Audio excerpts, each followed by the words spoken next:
আশা করি সবাই ভালো আছেন যে যেখান থেকে এই মুহূর্তে আমাকে দেখছেন। আমি পলাশ আপনাদের চলে আসছি বিশ্বকাপের কিছু তথ্য নিয়ে। এবার বিশ্বকাপে আপনি কি কি দেখবেন বা কি কি জানা উচিত আপনার এই বিশ্বকাপের শুরু থেকে, বা জানা থাকলে হয়তো আপনি বিশ্বকাপ দেখে বসলে আপনি হয়তো প্রশ্নের মুখে সম্মুখীন হবেন না, বা আপনার জানা থাকা প্রয়োজন, কি কি জানা থাকা প্রয়োজন সেই বিষয়গুলো নিয়ে একটু আলোচনা আপনাদের সাথে করতে চাই। অনেকদিন পর আপনাদের সামনে আসলাম। দেখেন, চিনেন কি না, এটা হচ্ছে আর্জেন্টিনার জার্সি পরে। যেহেতু আমি আর্জেন্টিনা ফ্যান, তো আমি চাইবো আমার প্রিয় দলের জার্সি পরে আমি আসি আপনাদের সামনে।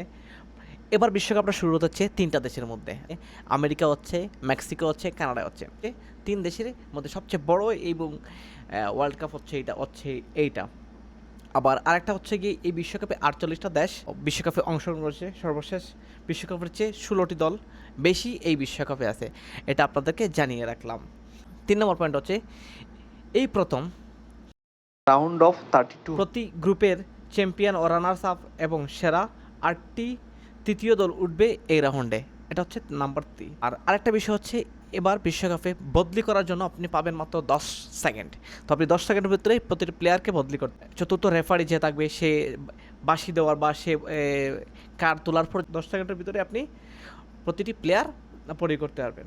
আর এই সময় যদি কোনো প্লেয়ার বদলি করতে পারেন না 10 সেকেন্ডের ভিতরে, তাহলে 10জন প্লেয়ার নিয়ে আপনি পুরো টিমকে 1 মিনিট 10জন প্লেয়ারকে নিয়ে মাঠে খেলতে হবে। এটা হচ্ছে এবারকে বিশ্বকাপের নতুন নিয়ম। আবার আরেকটা হচ্ছে 5 মিনিট সময় নিয়ম। যেমন রেফার যদি মনে হয় খেলোয়াড়রা থ্রো ইন কিংবা গোল কিক করতে ইচ্ছে করে বেশি সময় নিচ্ছেন, তবে 5 সেকেন্ড সময় গণনা শুরু করবেন। 5 সেকেন্ড পেরিয়ে গেলে বিপক্ষ দল থ্রোহীন পাবে। এটা হচ্ছে আরেকটা নতুন নিয়ম।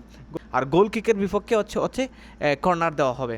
মাঠের বাইরে চিকিৎসা, মানে গোলকিপার ছাড়া যদি অন্য কোনো প্লেয়ারকে ছোটোখাটো চিকিৎসা নিতে হয়, তাহলে 1 মিনিটের জন্য মাঠ ছাড়তে হবে। এটা হচ্ছে নতুন।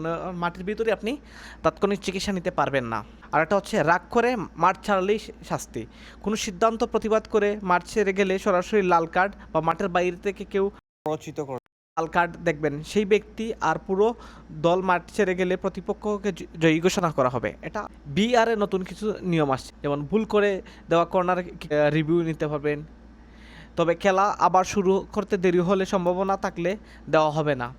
এবার প্রথম কর্নার কিক বা ফ্রি কিক নেওয়ার সময় ঠিক আগেই যদি আক্রমণকারী দল বক্সের ফাউল সরাসরি প্রভাবে যদি কোনো গোল বা পেনাল্টি হয়, তবে বিহার তা যাচাই করতে পারবে। দ্বিতীয় হলুদ কার্ড থেকে লাল কার্ডের ঘটনায় সীমিত পরিসরে বিহার পারে। বিশেষ করে ভুল খেলোয়াড়কে দ্বিতীয় হলুদ কার্ড দেখানো হলে সেটি পর্যালোচনা করা যাবে।